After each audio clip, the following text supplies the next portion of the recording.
Eusko ikaskuntza, jakitez.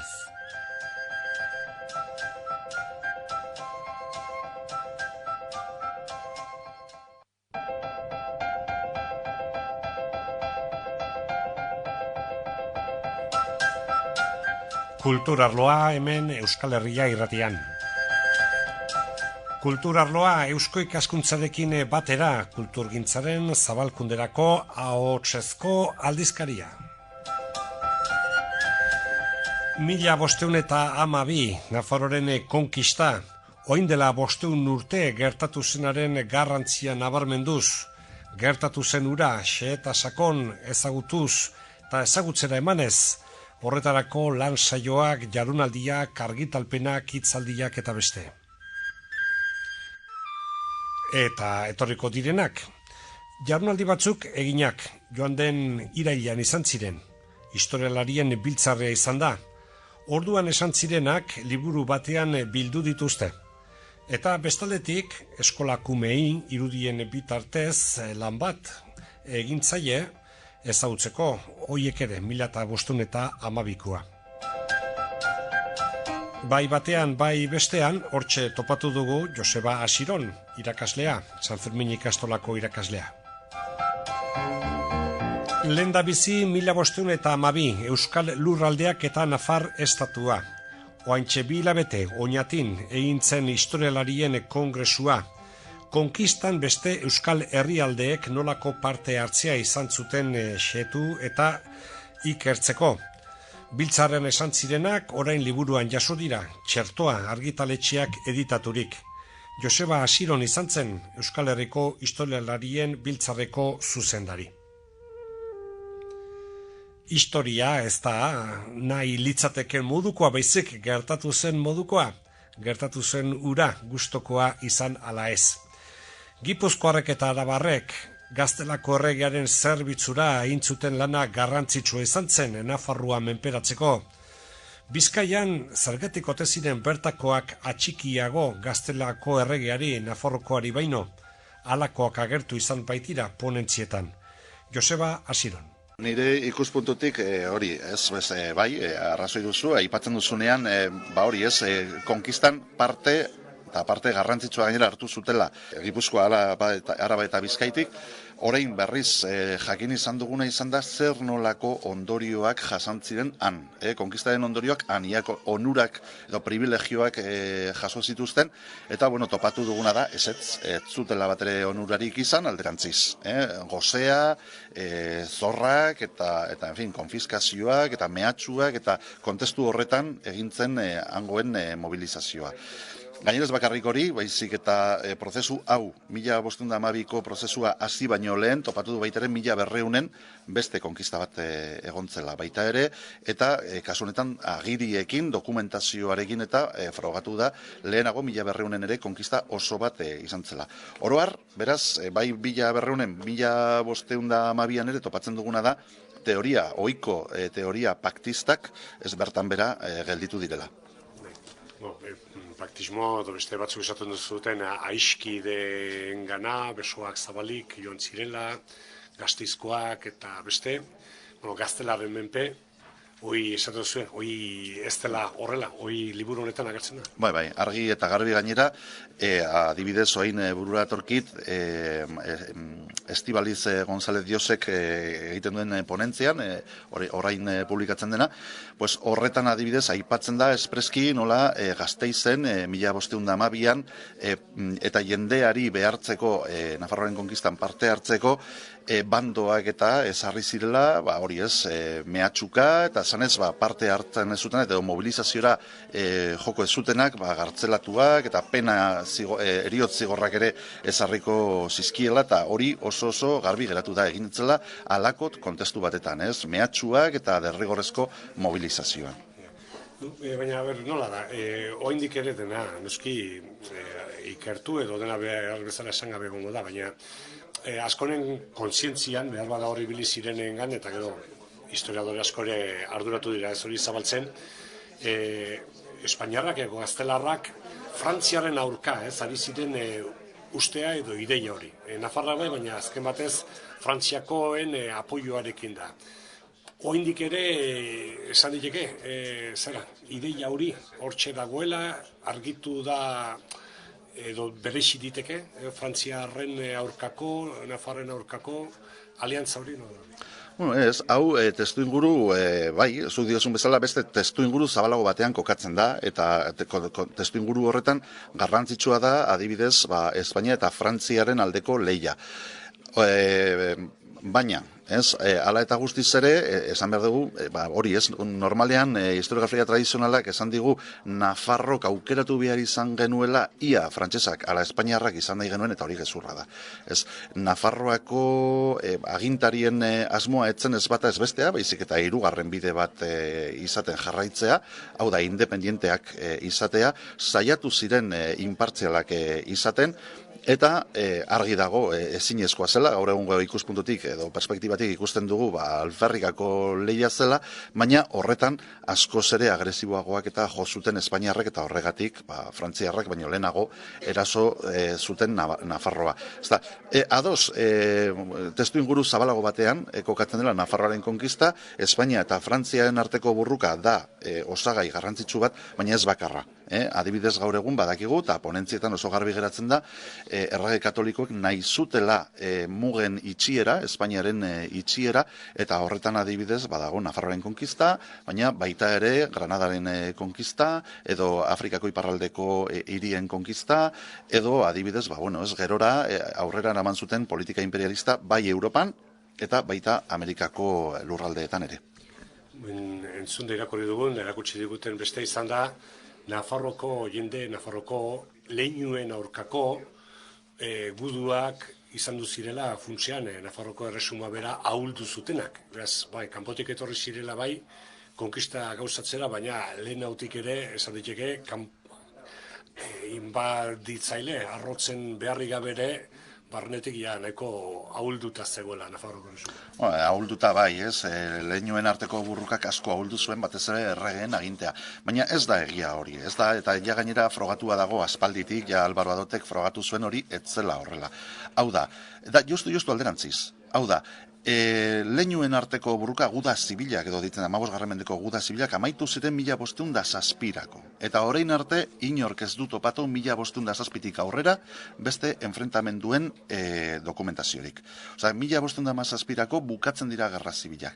Eta da, justu horrek errege katolikoa parte hartzea bultzatu zuen. Hau da, Fernando Katolikoak ikusi zuenean gerra zibila eta behamondarrak erabilita ezin zuela gehiago ahuldu Nafarroa, orduan erabaki zuen interbentzio zuzena. Da, alderantziz, orain arte planteatu dutenaren alderantzizkoa.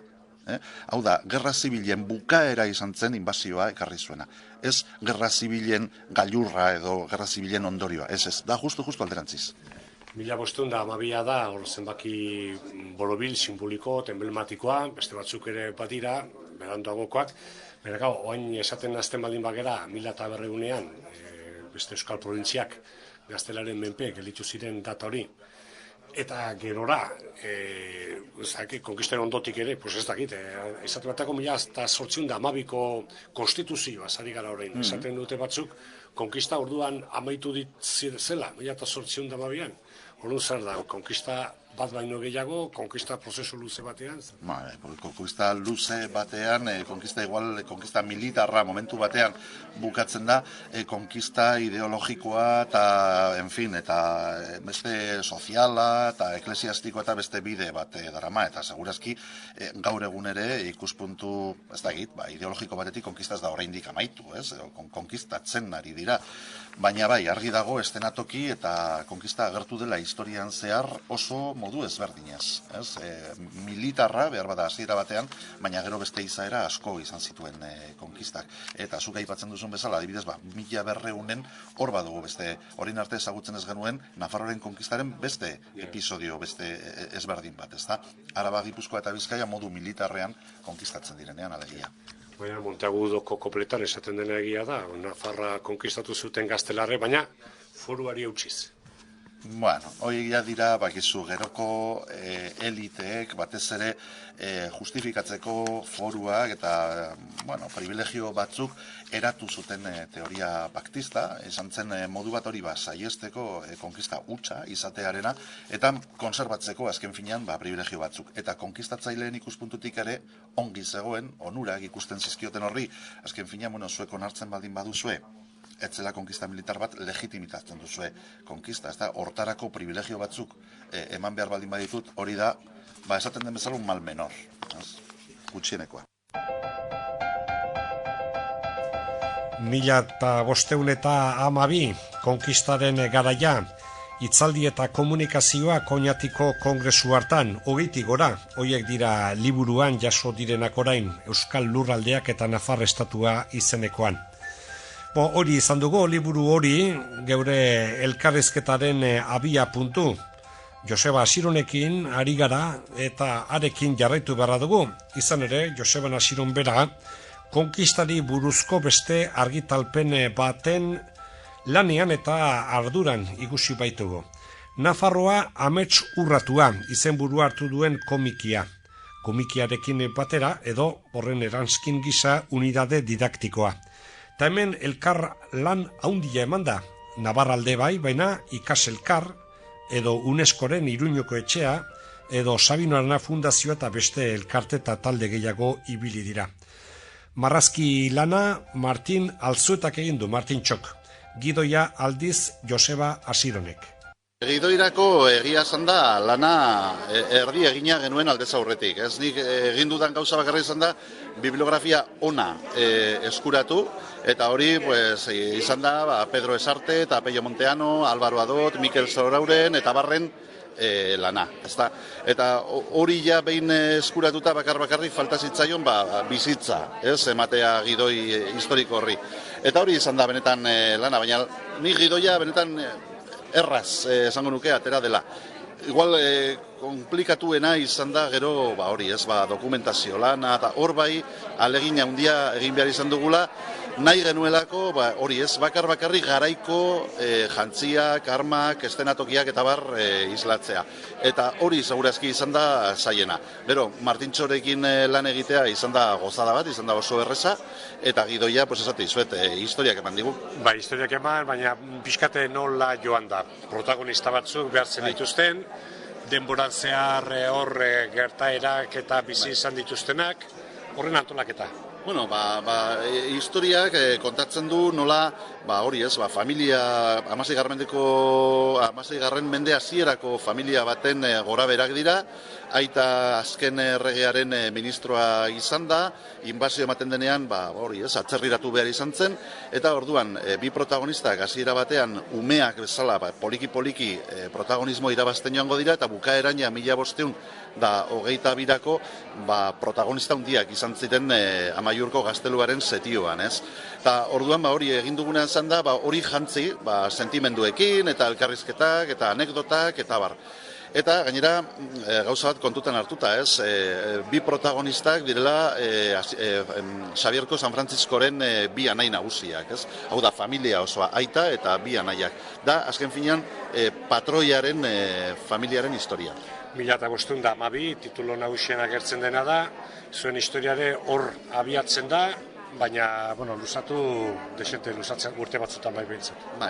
Historia kontatzen du protagonistak bera hiltzen urtean. Badakigu Joan Azpilikuetakoa hiltzela 1556an, hori jakitea ere kostatu zitzaigun, eta orduan horregatik komikia hasten da urte horretan. Bera hasten denean, oroimenak berreskuratzen eta hasten denean historia pentsatzen. Eta hortik aurrera, gerraren pasarte guztiak sartzen dira, egia da, zehaztasun handiena dagoela 1512 eta 1520ko gertaeren artean, baina gero aipatzen da, urte horiek pasata ere hauek jarraitu zutela lanean, jarraitu zutela burrukan, esango genuke.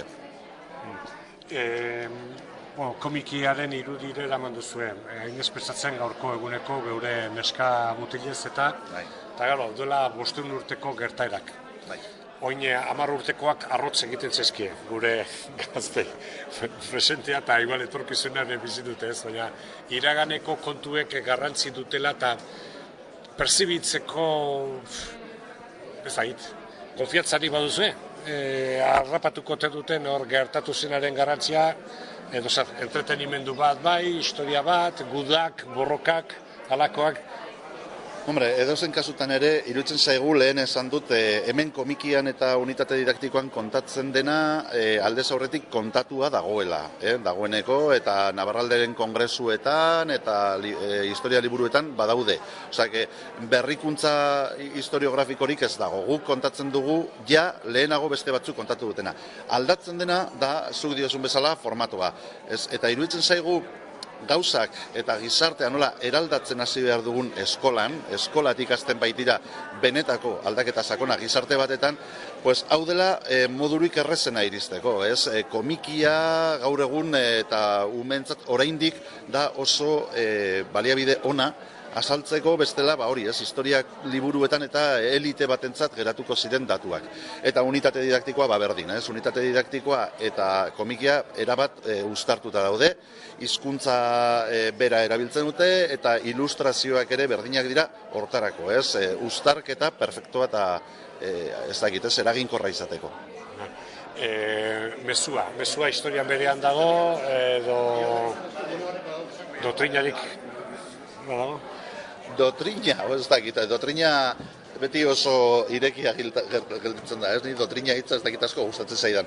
Baina, bueno, hemen dagoena azken finean da, hori ez, urteetan eta hamarkadetan zehar, historiografia tradizional navarrista batek kontatu duena impunidade osoz, ez orain beste historiografia berri batek, beste historiadoren belaunaldi bat kontatzen ari da historia benetan nola gertatu zen, eta hori guk jaso dugu komikiaren formatuan. Interesa sortu duen da sortzen jarraituko duen gaia 1512koa Nafarroaren konkistarena.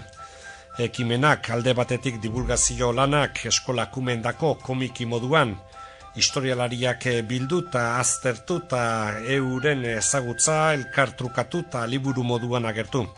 Hemen entzun dugu, geure kulturarloan eusko ikaskuntzarekin batera Euskal Herria irratian egiten dugun kulturgintzaren zabalkunderako saioan. Eusko ikaskuntza, jakitez.